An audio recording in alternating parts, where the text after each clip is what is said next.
Welcome to the Learning Pines YouTube. We hope this video helps. In this video, I will explain how to store XDC on Trezor. First, make sure your Trezor device has the most recent firmware installed. Next, download and install the Trezor Suite application on your computer. Once installed, connect your Trezor hardware wallet to your computer using the provided USB cable. This initial setup is crucial for a smooth experience, ensuring your device is ready to manage your cryptocurrency securely.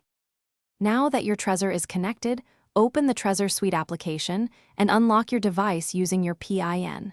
In the main dashboard, look for the Account section on the left sidebar.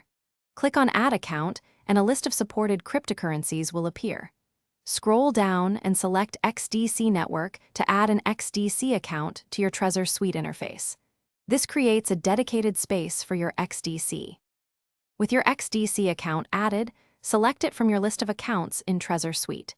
You'll then see a Receive tab. Click on it to reveal your unique XDC receiving address. Always verify this address on your Trezor device screen for maximum security. Copy this address carefully and use it as the destination when sending XDC from an exchange or another wallet. Your funds will arrive safely.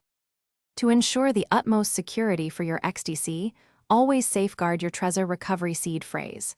Store it offline in a secure, private location and never share it with anyone. Your PIN and recovery seed are the keys to your funds.